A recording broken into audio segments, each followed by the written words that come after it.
uranium na biso. Topesi exploitation nango exclusive na compagnie moko boya ba français comme nango Areva. Donc depuis 2009 tilelo Areva nda exploitaka uranium na biso. Info de chez nous.cd. Vous comprenez, minerai sikoto tous le roi cobalt, tous le premier pays producteur de cobalt au monde. Mais biso toteka cobalt le roi nguba na sakombi toteki cobalt muipiku. Info de chez nous.cd. So monde là ko somba cobalt tozu cobalt topesier. Mais to éviter que tant de topesier cobalt wana topesier brut. De topesier brut wana topesier biloko misatu topesier. Info de chez nous.cd.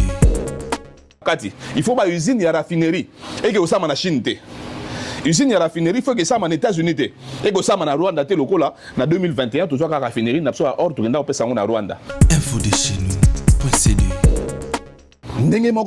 La loi d'aujourd'hui, la loi avec la loi Pandangila, et je sais que depuis l'exploration jusque dans la raffinerie, info de chez nous.cd. Mboka lokwa Botswana sa kango. Na Botswana, tant bateka richesse à Botswana, eza lokwa ya bisote. Mais population a bénéficié à nango. Bato ba olinga batu na mais population bénéficié à nango na ndeni. Ndenge ni Congo, il faut to bénéficier na richesse na biso.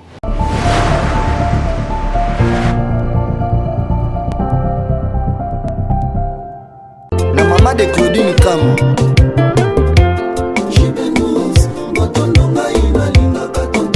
Mama Mimi Malenda na matete Mimi do Morta Sigera Mi la maman de Gracie Kingiana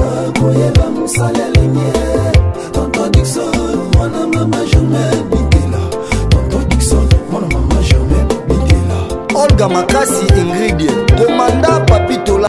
Bonjour et bienvenue, chers téléspectateurs ou internautes de la chaîne Info de chez nous, la chaîne YouTube qui est présidée par le DG Dixon Motondo et sponsorisée par la société d'Ibon Service. Aujourd'hui, nous présentons une émission politique avec notre invité Patrick Sahel Poyi, un analyste politique. Il va nous parler aujourd'hui. On a deux sujets à parler. Nous allons parler sur le dialogue et puis sur le minerai de la République démocratique du Congo. Sans plus tarder, bonjour Monsieur Sahel. Bonjour Madame. Vous allez bien? Ça va, Dieu nous prête vie, nous allons bien que le pays est en train d'aller à son rythme, mais nous sommes là, en vie. Avec le problème des contrôles techniques. Bon, ça c'est pas un problème, ça c'est l'inintelligence du gouverneur qui a pensé que ceux qui habitent ici Batouba Laksami Kanda Nanzela c'est qu'un embouteillage est aussi là. Ah c'est que tout tinde les messages gouverneur. Bisogno sotosto je Mikanda. Embouteillage est comme gozonga ka mingi te skoto ça ndeni, c'est-à-dire que quelqu'un qui n'a pas réfléchi qui a kanisa ile kwa soko ici Batouba Laksami Kanda embouteillage est aussi là. Batouba vandaki moi une semaine moi embouteillage ezate. Mais en une semaine on a l'accès que Batouba vanda Batouba quel score koluka mikanda bazui ba permis basomi ba assurance bazui quelques vignettes ils ont acheté ça dit ba contrôle technique maintenant si ko bisonyo soto ozonga dans la partir à lundi ça dit qu'embouteillage ozonga c'est quelqu'un qui n'a pas réfléchi ou qui ne réfléchit carrément pas. Oh là là. C'est la vérité parce que il y a un des autres qui c'est-à-dire que moto a kanisi moto a ko sala politique il y a kanisi a ça les locaux à quoi agir tendenge Bumba agir Bumba c'est la honte nationale Bumba c'est la honte de Kinshasa Bumba c'est une preuve que bato a régime oyo bato ya union sacrée baza mitema mabe po baza na choix ya kotia moto a malonga baboyi kotia moto a malonga batie moto a lolenge oyo yango ki ça c'est quel bon. Merci beaucoup monsieur Sahel. Mais yango tezaki sujet na biso yondo tumbolinga parce que na banzela tozomona ndenge makambo ezo salema kasi tokoti siko na kati ya émission na biso tolobela mingi makambo etali ba minerai ya République démocratique du Congo. Est-ce que les Congolais a bénéficié à l'ango, les étrangers, bah ça, l'ango nini, makambo belé, tous qui ne pourront tout na Monsieur Sahel. Quel est l'impact et l'exploitation minière sur l'économie congolaise? Non, maman, c'est que l'impact de l'exploitation minière sur l'économie congolaise, et ça n'a nous macacité. Et ça n'a nous macacité parce que quand on parle des minéraux, dans le Congo, tozoa na 2009, tozui uranium na biso to pesi exploitation nango exclusive na compagnie moko boya ba français comme nango Areva. Donc depuis 2009 tilelo Areva nda exploitaka uranium na biso. Maintenant on doit ko bimisa loi d'abord le code minier avec monsieur Kabila to bénéficiaire qui mouké, c'est-à-dire que ba intérêt lelo nous bénissons le ciel de Dieu parce que il y a un député, je vais citer son nom, il s'appelle monsieur Thierry Mulumba Pandangila, il a réfléchi sur la loi. Okay. Une proposition de loi sur les minéraux. Vous comprenez? Minéraux, c'est que tous le roi cobalt. Tous les premiers pays producteurs de cobalt au monde. Mais si tu as cobalt, le roi Nguba na sakombi, tu as cobalt, muipiku. Mondele a zu ake chinois, na mondele, bazu cobalt na biso bake nango epa na bango. Bake ko raffiner yango. Raffinerie ya cobalt et ça makana mboka bapaya. So tu as les compositions chimiques ya cobalt et loko moko eza makasi na cobalt babe nango lithium. Biso siko na kala, so mondele aye ko somba cobalt, tu cobalt to pesier.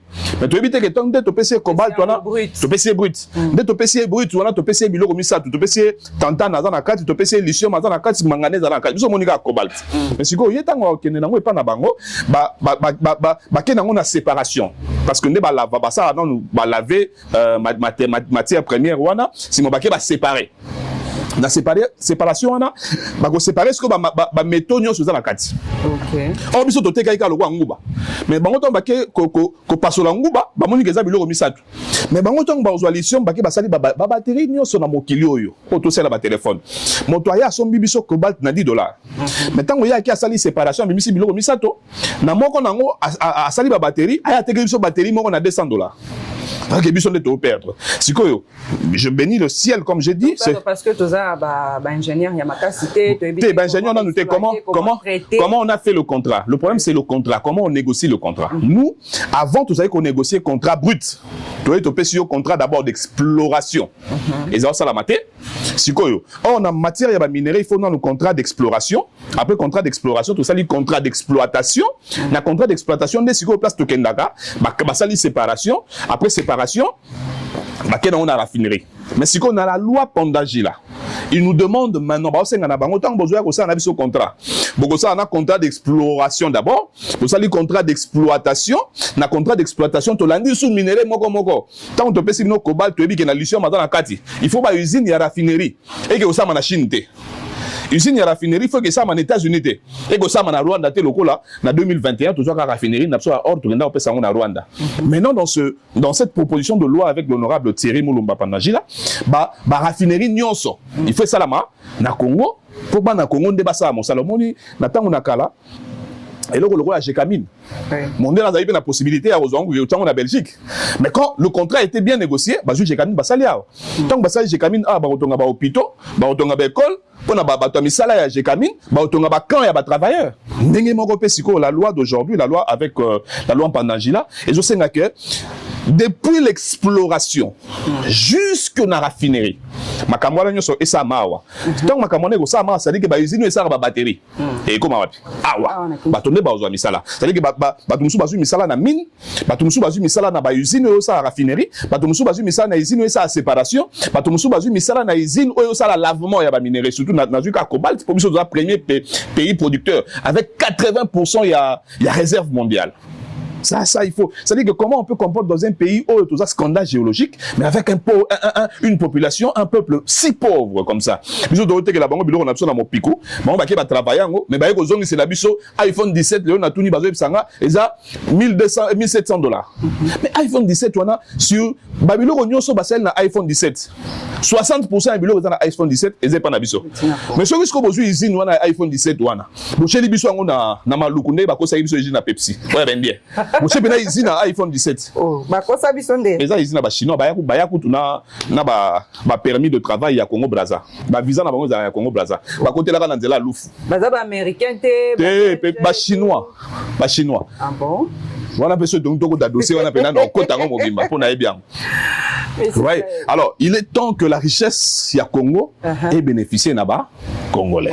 Alors, je salue cette loi Pandangila avec l'honorable Thierry Mulumba parce que il faut siko to banda sala ba contrat et banda ba contrat bien détaillé pour la population congolaise à bénéficier non. Bah, contrat bien détaillé pour la population congolaise à bénéficier non. J'avais même une question sur ça. Siko Tota rande ta bambo comme ça papa ya. Par exemple, attends Allemagne, bambo comme sous César. Mais bazui Allemagne za somboka papa ya te biso de comme Allemagne. Allemagne d'Afrique. Ah, ça somboka papa ya te. To la province Allemagne de ça. Non, mais l'Allemagne ouais. Otala ki mbulu ebeta ki Allemagne. Otala ki ngo. Tu non mais est-ce que Allemagne a solo ouais photo te. Ah OK. Ça va. Alors bela ouais solo. To mo la bango économie mon so bateki par exemple le pétrole na bango richesse au bazana bateki population nyonso ya mboka wana a bénéficier ata na mwa mbongo ni mwa mki ata so mata $5 par personne bazwaka. Biso na Congo. Est-ce que la population a posé à la fière? La loi pour bénéficier na ba minerai na biso wana. La loi mère. La loi mère qu'on appelle la Constitution a prévu cela. L'article 58 il y a Constitution. L'article 58 il y a Constitution babi, il faut tokabola richesse na population.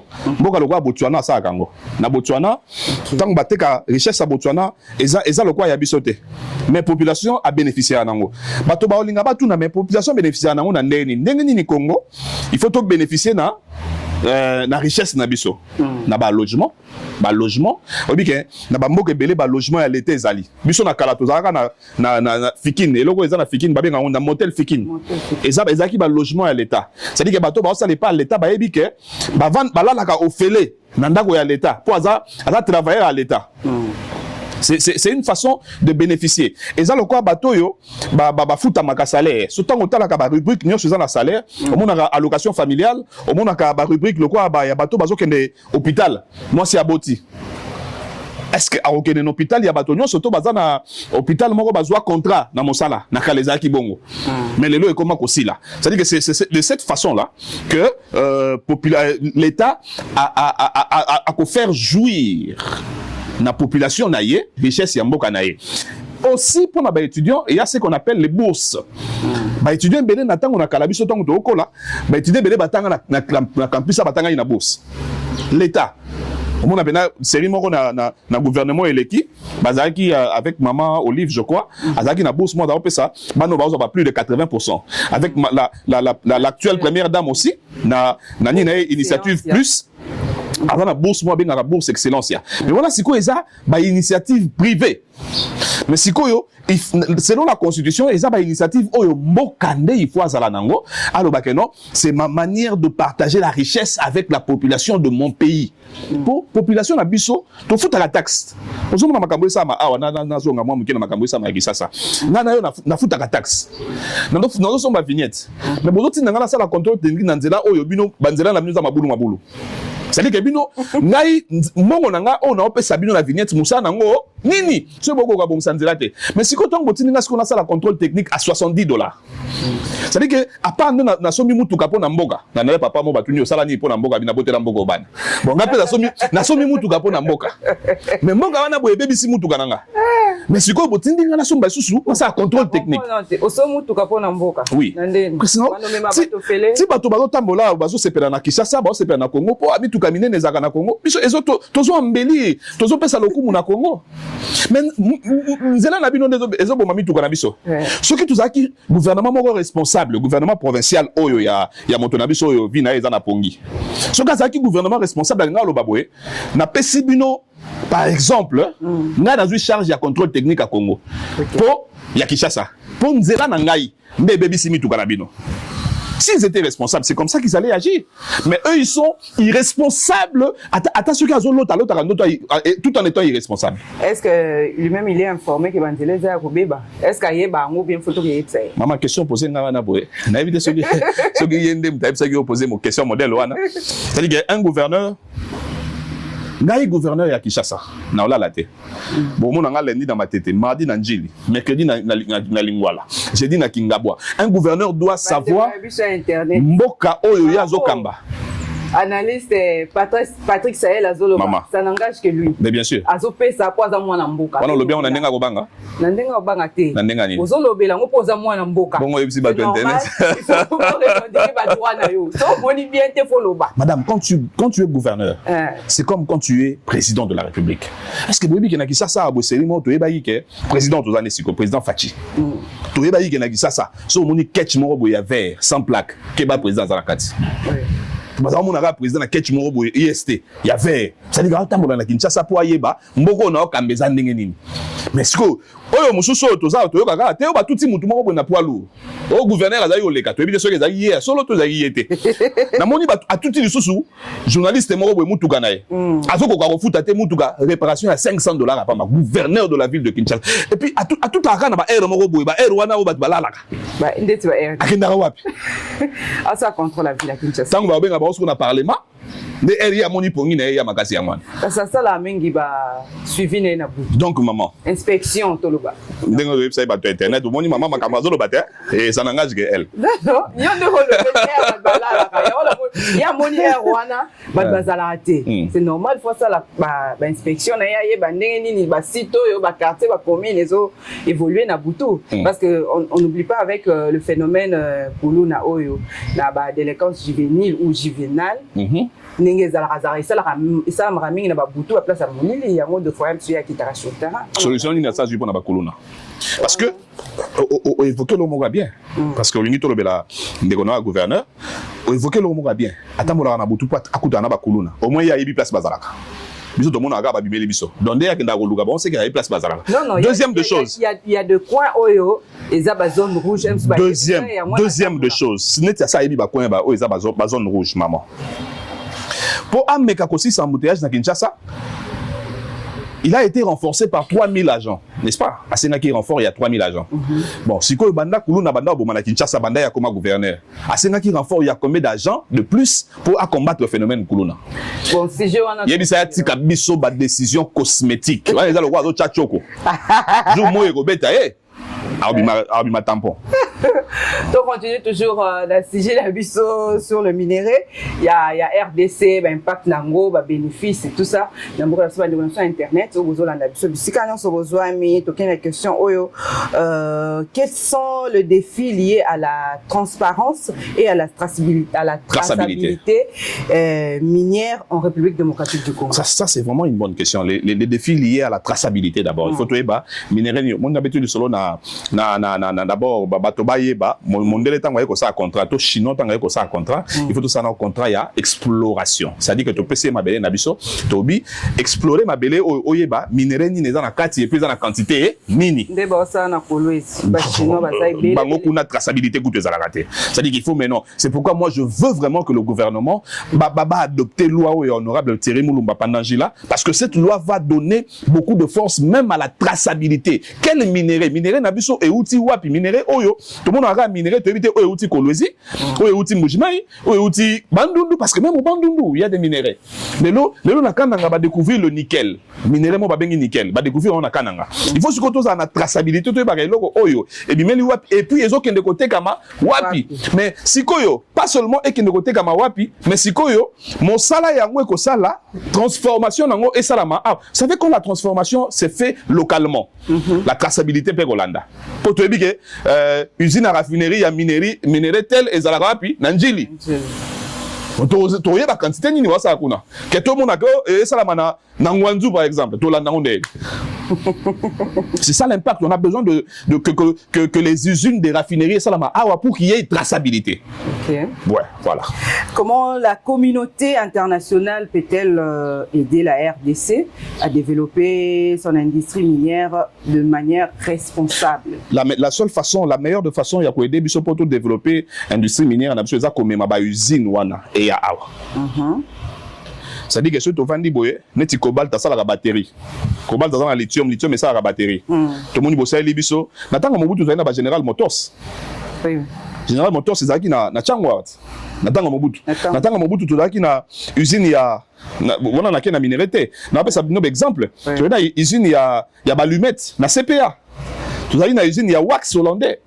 Super Wax ya Congo.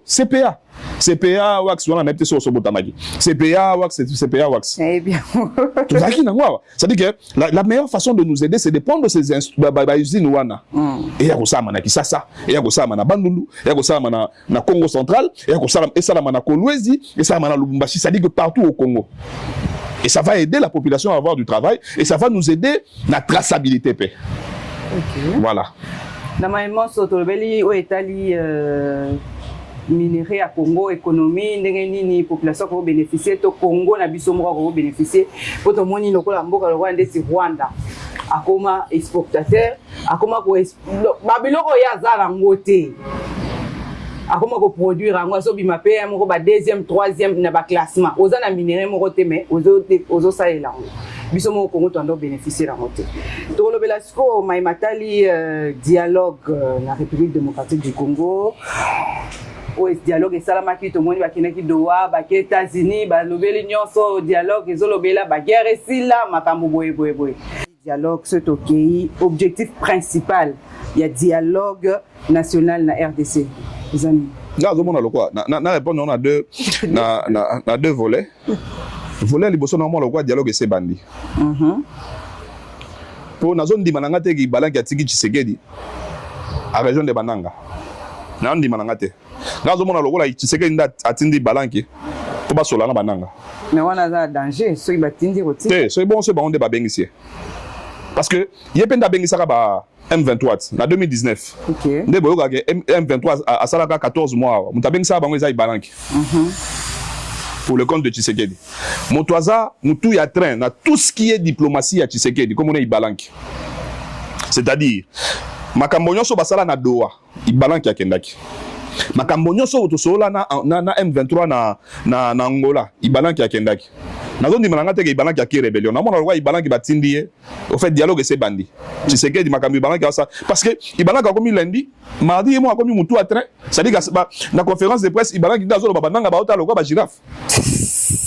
Na zo mona lokola, ça dit que dialogue mo c'est bandi. Deuxième volet. Président de la République a dit dialogue fait ça la manaki ça alingi dialogue za rapport na unité nationale. Dialogue ça ma rapport na biloko misatu. Pour résoudre une crise.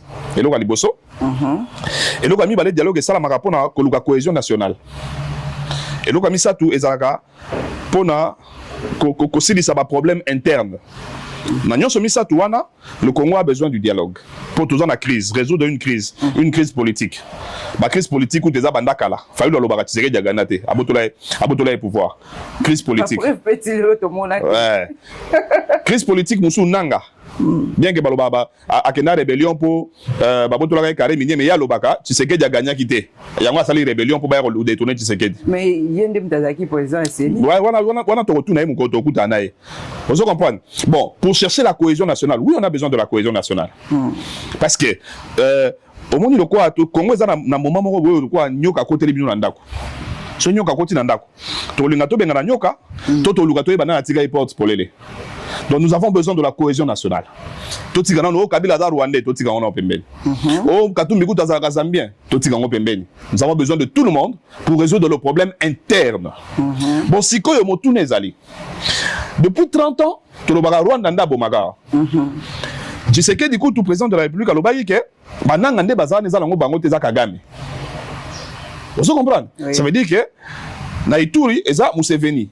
Nyakangi Bunagana depuis le 12 juin 2022 Tilelo. Ça fait 4 ans Bunagana eza na maboko ya Museveni. Museveni ndakanga Bunagana. Kagame a joué Kivu une partie pour Azui Goma, Azui Bukavu, Azui qui itu nani Uvira ezongi, Walungu pe ezongi. Vous comprenez? Bon, si vous soyez biso to solo li entre biso ba Congolais. Est-ce que yango ndeko benga na Kagame? Toi il faut donc continuer au solo na Kagame. Ça c'est des questions. Est-ce que ce solo là pour Kagame atikala jamais ko ndimaka yim dans na sima Kabila et Kabila na bananga. Bango pe batikala non ya na récemment ndenge Kagame alobaki abunda pona mabeye na ye. Bon, c'est to solo entre biso. Et aussi sa guerre wana to solo entre biso poto kabola ba poste awa mais guerre wana ezakaka. Est-ce que to zolinga to benga na nyoka? Ça veut dire que to benga na Kagame na mabele ya Congo to zolinga to zongisa bananga na ba Kabila na gestion ya makambo mboka. Ça ce sont des questions. Donc dialogue pour na nini. Bon ça biso heureusement nini ngalo ba bo ça biso vraiment tinaya dialogue. C'est vrai on a besoin de la cohésion nationale. Mais est-ce qu'on a besoin de la cohésion nationale pour faire la guerre à Kagame ou on a besoin de cette cohésion nationale pour se partager les postes? Est-ce que le dialogue a contribué à la stabilité politique? Il y a la paix, la RDC. Là, on a tous habité la bilo balé. Stabilité politique. Stabilité politique. Tous appelés là, monsieur ça. Stabilité territoriale. Goma na Bukavu vous êtes sur yabisote. Na minitoyo. Il faut que tout ça effort tous wango. Bon, ils ont ma boko ya bananga. Mais En d'autres termes, eza na maboko ya nani? Ya Kagame. Si ko soto solo na bananga. Kagame pas kotika, to Kagame a changer batou. Est-ce que na lokola ya zo travailler na bango? Akoki ko exiger te abo solo na ba Kabila bananga. On appelle encore faire partir te. Malgré ça makambo ya famille. Mais toi aussi déjà. To bosana te. To aussi ko signer un accord économique na Washington. Le 5 décembre. Na français baloba qui trop embrasse mal les trains. Il faut moi za ma commune malandaka nzela moko. Il faut que nous moko to la nzela pas to bazo meka ko tube non président Tshisekedi botika non makambo wana. Il faut to la nzela moko. Ceux qui to bandaki makambo Washington to si sana Washington. Kaka ko longa Washington la longa Washington aye malamo wa kezo Angola. Papa. Bon alingi kimekota na mboka Congo yango azotamba. Mais ceux qui déjà Hollandi déjà na bango ya prière bauti na États-Unis Obama Obama. Président Donald Trump l'a dit. Il a même dit devant tout le monde que nous allons finir cette guerre. Alors moi je pense que il faut d'abord suivre Nzelawana tout si sanan. Pour Nenge Moïndo Zangi, bien que je ne suis pas d'accord avec ce ministre qui a dit à la télé, ceux qui ont dit président de la République, Tongaï Maman Judith Sumi, n'attendent pas aussi ça qu'on quitte une émission na Yowana Boye, démission. À l'objet, ceux qui coupent des fils et où t'as qui les bandes d'Até, États-Unis, bah douana bah comme on a dit ça. Diplomatiquement, un ministre en fonction ne peut pas dire ça. Alors, net Trump. Comment on a facilité pour eux? Musée les pères où tu as omis là pour nous comment si vous faites pas tout na Moïndo Zangi assurance wana yo zango wa pour Moïndo Zangi makambo pe beleza ko lobana na sima mutu ya komona ya po ya uta kote kuna to bi biloko atiki kuna okanza te ko zaki na mboka mo ba azate kuna batu ba bisaka so makambo Moïndo Zangi Julien Paluku Bahati Lukwebo on a des choses à dire sur eux mais mboka na minute to makambo ko loba to moyen to tumba sous zambezate moyen to tumba sous zambezate pour mutu ya grand-mère aloba pe bitakwira aloba pe mais na minute yo to lugana no kimia to bengana nyoka na ndako alors to la non nzela moko alors boy ça peut dialogue bolingi za dialogue ndeni parce que qui sera le médiateur pour Fayulu Bakabila Bananga bango balobi médiateur il faut ça la pas nani basango or tu sais que tu as considéré basango le quoi bateau peut créer problème ce qui toza walelo et là pour basango biloba lo bana bango bazo ora na bingate ora tu sais que ça veut dire que basango bazo combattre le pouvoir ya nani ya tu sais que mais nga lelo na ça veut dire que c'est que dazo basango te lokola basantu azo bango lokola ba problème est-ce qu'il y a qu'on dit ma médiation na bango tout le monde qui bitu ke ta ya pas senga médiation ezala na Monisco tout le monde peut Union africaine obi médiation et que na Togo et pas Fornia Simbe ça ce sont des choses des préalables à résoudre avant le dialogue mais si quand on sait que dit pas lobby que dialogue est salama awa est-ce que Kabila koya na mboko ba bisi aza condamné à mort est-ce que Matata koya na mboko ba bisi aza condamné comme piège pour na Kabila te to benga ngoka piège te yango nga na senga ki siko na président ce qui dialogue il faut salama faut to zwana nous tant moko boto sala commission moko ya pardon et réconciliation et puis to ebisa bato wana to ke na dialogue ndenge to saki pour na Matata tant Matata postulé candidat président de la République azaki na dossier na justice to ebisi bon dossier à justice bato zu to sali nani to tchena na frigo même aux candidat président to ke une élection on peut faire ça pour na bato nyonso il faut bazala na dialogue mais est-ce que dialogue wana ndeko si ça guerre à est ou pas ça c'est la grande question to ko ça la dialogue mais kasi tozomona à chaque fois mboka na biso za bitumba tozoluka dialogue ba partager ba poste na bango ba kombo ya ba troupes armées wana échangera chaque année voilà ce que ça dit à quoi et ça ka bato wana ba bimisaka susu moi bat na bango assez moi petit Kabila moi petit nanga mona c'est naebi que elo on azolo ba oyo bato bele ba osepela na ngote mais la vérité boye ba que ceux qui toquent na dialogue tant au dialogue est aussi là ba ko kabola ba poste ça c'est une vérité yo ndimi pena que nanga koya bosali dialogue après azoni chemin alors ceux qui tolingi et ça la mabongo te c'est que toquent na dialogue te pour ti bazoya na bazoya ndeko luka ba poste ti bazoya na bazoya pour ti c'est que di pas ko loba que non neke na ki batune bazolo ba déjà que on a travaillé bien te en tout cas deuxième mandat na ngao na on clarté beaucoup ça non ti ba 2030 ti ba 2032 tu peux dire ça parce que moto na zoya na dialogue azona préalable mais si koyo mabenga ngo siko ezanini nazo kaka batumsu balo ba Willy pe soko za bimata ça la ta interview nazo comprendre inter Willy Ngoma c'est Willy Ngoma oya comme général là na nzela boye Willy Ngoma faut que tu espace à l'écart ça c'est des choses qu'on doit refuser beaucoup de il faut que Nakaka bongote. Dans 91, 92, tout ça, la dialogue va bien la conférence nationale souveraine. Tina nango ezaki to passer la 3e république. Tina nango ezaki to changer constitution. Donc nous changeons la constitution et nous passons à la 3e république. C'était ça le dialogue de 91 conduit de main de maître par le monseigneur Monsengo d'heureuse mémoire. Mais dialogue il y a tout tina nango ezanini. Faut pas définir non tina nango pour toi ba que toke na dialogue. Et puis bon il y a pour toi bi que so ezaka ke to solo là tous on ba personne non grata, ba personne normale, ba citoyen normal, ba cotation la gestion de la République, là ça sert à rien. Ah ba yesu ko bomande ko boma. C'est le toti que américain parce que c'est pas benga là-bas, quand ba benga là-bas. Pour tout le appel sous quand on va dialogue oyo ba principaux défis relevés pour na ko réussir dialogue national na Congo. Zani. Le défi à relever. Pour na réussir dialogue. Bon mon qu'on a nous et ça na sendement ba côté célébration na mboka oyo sur le tribalisme. Les gens sont devenus trop tribal. Donc on a na mboka oyo to finga naka mais na ndenga propre alongwa kuna muyaka alongwa kuna muluba bale ambwa. C'est-à-dire que c'était dans notre patois. Dans notre patois, mais c'était pas dans sens il y a haine. Mais baena nuko kokotisa biso lo moko mabe omoni na moni matata na interview na ya lobby akeko samba na régime Tshisekedi magistrat Muluba greffier Muluba juge d'instruction Muluba. Ça dit que ça c'est déjà une intention très mauvaise. Mais qu'à cette époque, on a bon paysan, bon paysan. Non, mais tout que non, nous connaissons tout. Ça dit que on les a motomoko zo linga pelisa motomoko boye. Et ça pour ba vivate makambo et ça mana Rwanda. La génocide. C'était deux tribus, c'était deux peuples, les Hutus et les Tutsis. Et le quoi bon lugango na mbogo yote. Nous devons parler pour bannir ça.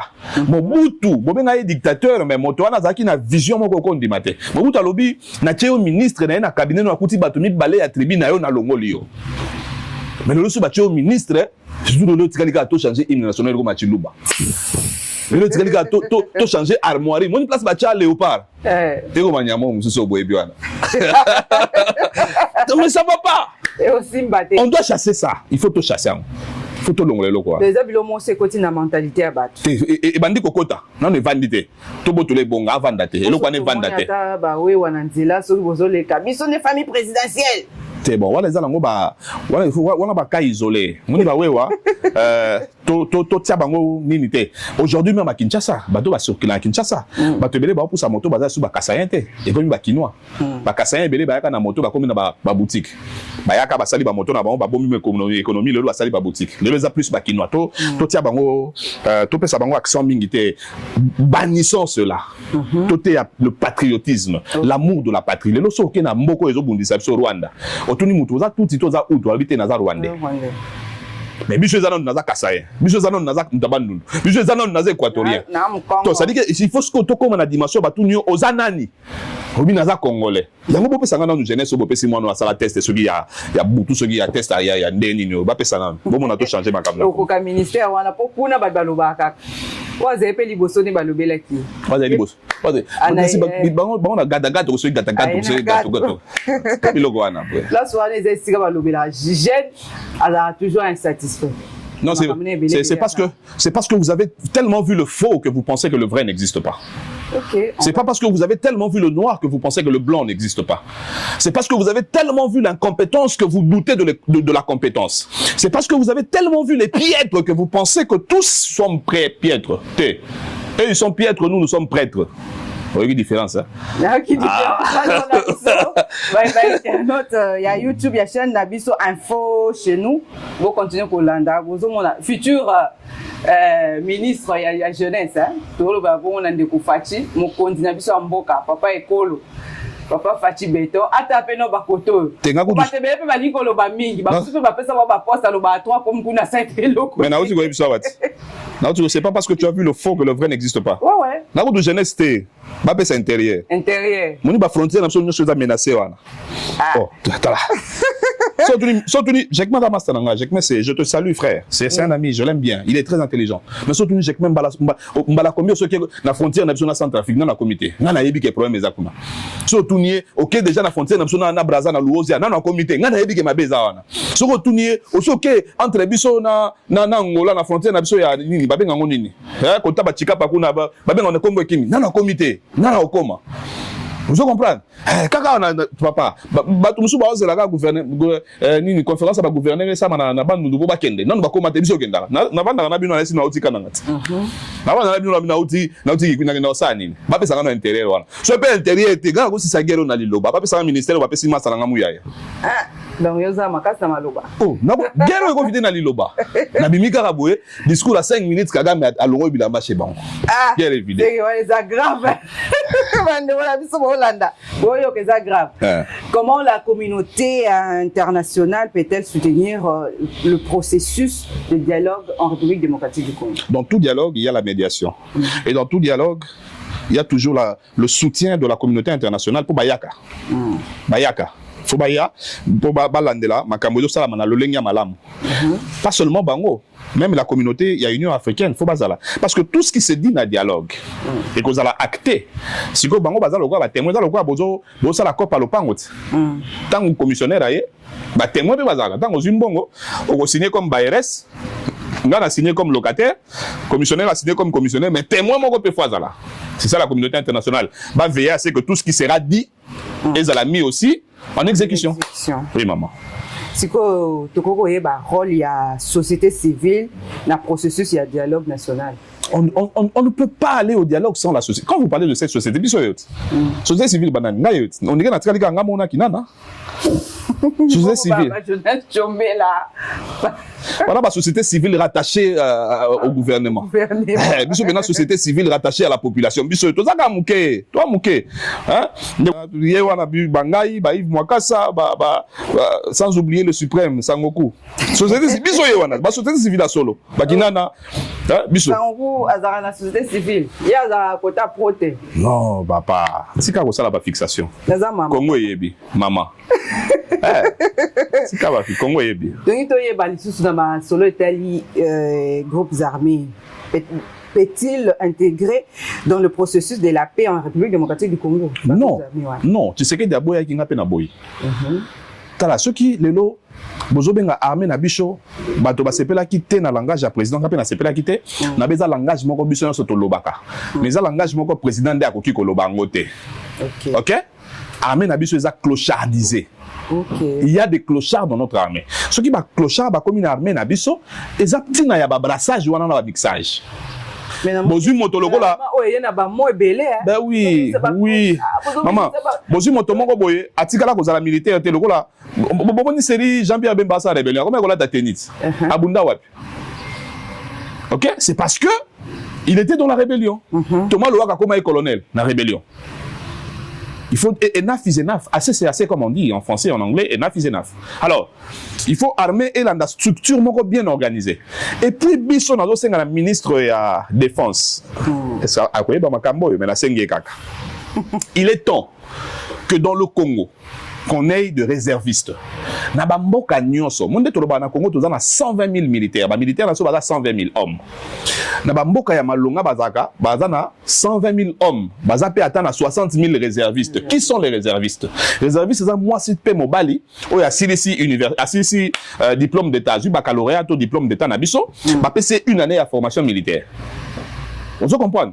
Si go tant ça formation militaire une année, tant que sili soka lingi ko continuer na armée a continuer soka boy akena vie o ya sepela ki ko sala mais tout to ebike soki mboka za na posa ya ba militaire to za na ba réserviste na biso et puis na mboka o to za 125 millions d'habitants et za soni ko zala na armée à 120 000 hommes en principe armée na biso faki to za ta na ba 2 millions de soldats pour to za 120 millions maman ndeni to za na 120 000 militaires kasi bazo mo côté kuna salaire malonga exacte yango sikoyo il faut to changer le quoi on doit changer le paradigme armée yango ba sali recrutement bolobaki âgé de 18 ans, tu as diplôme d'état mais au musu to somona na nzela. Toboyaki bango tangu CNC na ba sen na bani INSS a recruter les gars na RTNCT. jour régime des soirs recrutés les gars RTNCT jour militaire jour phare des soirs recrutés pour l'exil bati na namba na bon quand on a ko ministre de défense de zone sango on se comprend maman natango na kala biso to ko na Kinshasa ce besoin na grand frère na mnaza soda ya seta bereve lokumu DSP lokumu. On a vidé cette substance. Te faire perdre une armée lettre de noblesse nae. Il faut se retrouver ça. Moto akoma, c'est-à-dire que ceux qui moi na peno epsie na so ka posa na pena la militaire. Et nous on est bandara na nako côté ya patriotisme. Ko lingisa moto moka pe kolo nae. À partir de là Ndesikoyo, à partir de la maison, oui, à partir de l'école aussi. De l'église. C'est biso tozo bakou ya SM éducation civique et morale. Bino bolongo lango boye éducation à la vie. Côté ba la sabato kiti moke libulu. Il faut bozongi ça biso na SM. Il faut dans la chaîne locale RTNC tout dans la émission il y a civisme et patriotisme. Chaque Patrick Mouya ya mon ami. LTA. Mon ami. Créer émission ceux qui battent dans ma casse à créer moi je te propose j'ai une émission déjà conçue autorité à civisme et patriotisme dans RTNC. Est-ce que vous avez émission tant que là RTNC c'est qui pays monsieur na pays ya ba négociation bazana ngambo hein ba ngonyo so ba na RTNC c'était une chaîne africaine. Les lois dans la lingua la place les lois dans la lingua la place RTNC zalaka batala ngote aux RT na lingua la place RTNC zalaka bana lingua batala na bango ngote batebe ba koma totala ni batala ngoka dimanche pona mami lela et si RTNC totala ka mami lela puis ba match na mnoku totala ka TV zo la saloko la icographie akala na émission mona ka ba lobela ka mingi patriotisme boye. Oui, Abdallah, je te salue mon ami. Na Virginie Lofembe. Virginie Lofembe. Abdallah, force à toi. Force à toi. Donc, émission Malam Yangwana. Au Monisco, voilà, Abdallah, beaucoup de courage. Balasouga na moni ezaki na hôtel là-bas, batonga likola, il y a baie de Ngalema. Il y a ma baie d'Acho. On s'est salué vite fait. Il sait que je le porte sur le cœur. Moi, Mboka Patrick Sahel. Quels sont les principaux enjeux? Il y a transition politique dans la RDC. Cette question-là, les principaux enjeux et la transition politique dans la RDC. Je risque de donner une réponse. Nous avons besoin d'une nouvelle classe politique en RDC. Enfin, il faut changer Bilongi. Tolembi Bilongi yo, kaka bango bazaki na Mobutu, kaka bango bazaki na Kabila le père, kaka bango baye na Kabila le fils, kaka bango bazana Tshisekedi. Mosusu na landi e pande konanga sango suprême alobi ya komi na Tshisekediste ya soki ndenge ni na ebite soki ndenge wili bakonga ya lobaka so ye na dako benge papi kakol. Kakol alobaka so wera tiki musique ye pe atiki. Wili bakonga lobaka so Kabila atiki ye pa atiki. Mais lelo komi pire Tshisekediste. Bazala ka bomba. À quoi ici mon na fleuve mais moi na somi Tesla. C'est que moi on est quoi guitare. Et pas mais Patrick Sahel, to comme na souka émission na biso, moi message moko koko pesa na balanya biso internet, ya chaîne na biso info de chez nous. En tout cas, le président pas ya Cordon Dixon Botondo. Dixon Botondo Cordon DG le Congo a besoin d'investisseurs. Ça aussi, c'est une façon d'investir dans l'industrie médiatique. Dans les médias, c'est une bonne option pour nous. Certainement, en tout cas, beaucoup de courage à lui. Le rendez-vous est pris pour le sommet. Lobby, Chenoyo, et M. Komatina Canal+. Parce que le sérieux qu'il y a, ça nous prouve que Token Del Gosso. na kotaka mwa lomo muke na masoletali football mwana mboka Patrick Sahel tolobela mwa muke makambo etali sport Léopard na biso ndeko zomona tokebeta barrage international na Mexique mais tozomona pe batebele bazoya ba mususu ba komobeta ba cop na sima mukongo ministre ayebite ministre maître Didier Boudimbu le génie blanc o bat babenga ayebite bat mususu ba komosala ba cop ba mema bat bangu. Bien ya Congo bolingande ba kombo. Bien ya Congo ya ngwana les génies blancs. Je vous informe, nous informé que batu 70 batikali na Maroc. Bangoul. Bagenda na kota Coupe d'Afrique to betika des matchs. Mais ministre ayeba ki. Zela C'est-à-dire que bateau failli bakende tout le monde na TV ti na aéroport bakende na aéroport avion yete. Oh. Mais bateau fallait pas bakende. C'est-à-dire que bateau mususu ya gouvernement, bateau mususu ya ba député, bazu bana na bango batondisi na liste na biso plus de 70 personnes batikali na Maroc. So batikali wana ba ça. C'est pourquoi j'ai dit ici qu'il faut tout un patriotisme. Bon. Le par azobeta match na Mars awati. Na Mars. Babani entraînement. Bah joueur bazana on a ba club na ba. Bazo c'est là-bas pendant entraînement 2 semaines avant match. Il faut aimer ce pays. Quand on doit gagner Jamaïque, on a tout mboka mususu wana auto, so eza Jamaïque te ko mboka mususu Macédoine so nini, aniki biso 7-0. Tu vois qu'on est là dessous. On n'est pas sérieux. On n'est pas sérieux, c'est maintenant qu'il faut mettre du sérieux. C'est maintenant qu'il faut mettre du sérieux. Et puis je vous informe déjà bateau ba kanzalo ba gagner ba match tout ya Léopard ceux qui doivent qualifier na poule wana. Ba match tout e beta na Mexique. Et là bateau ba sala ba 20 ans na Mexique ba contre les États-Unis. Et puis qu'on est bateau ils ont bateau na Panama, bateau na Brésil, ba linga ba côté États-Unis. Ba boka ba on a océan, ba kufaka. J'ai perdu un ami comme ça d'autant ngani na ifasik. Là. J'ai perdu un ami comme ça dans le Brésil. Mon cher, na côté un ami côté na bateau na mon cher, na côté mususu na obengaye. Mais tout ça là, ayipsinga mon cher lelo pena na signé na okende. Ba boka na fleur na océan. Plusieurs que là culture ya nager ko na piscine toi na ngote sko ba boka na océan on nager na nini. Eza te lokwa bateau ba katsa na dingi na Turquie. Kuna sko ba boka na océan ozala ni bouée de sauvetage ni so nini. Arrêtez ces histoires-là. Bateau c'est la chose à la qualifier pour que bois kangunda ba mema suma ba ministre bele ba mema ba makangu ne ba mema ba makangu na ba na New York tant président ngena makambo ya ko signature. Tala makangu ba uti Canada. On doit arrêter ça. Aimons le pays. Mais ministre à sport a télémeli makambo na lobby. Obenga ye kombo mo ya. Le génie blanc. OK. Et l'accine. Et l'accine. Ah bah ben les génie blanc ba intime na ye. Ba on est ba oyeba. Aux intimes na épée. Na intime na été. Mais obenga comme ba intime ba benga ngende. C'est yeba ni partout. Maître Didier Boudim ou les génies blancs, on a ma place dans sa léga ba ben les génies blancs. Donc il y a réfléchir à la loi minele. Oh. OK, c'est bon. Ramener sur ça à propre kitoko. To so kaka wana to. Ayo ko sauver sport ko. Libulo zo timbola wana ndima ke okota na kati. Ah, to sauter. Merci beaucoup na biso ya chaîne YouTube Info de chez nous.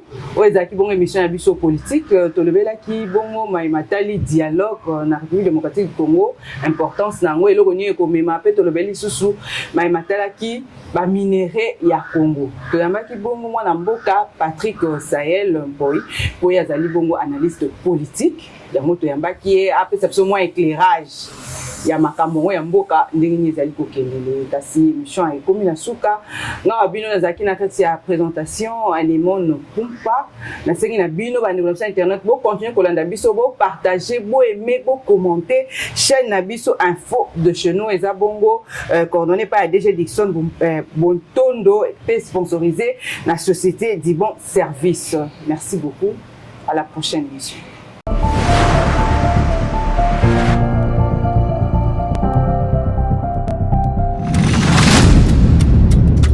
Cette chaîne est sponsorisée par la société Dibon Service.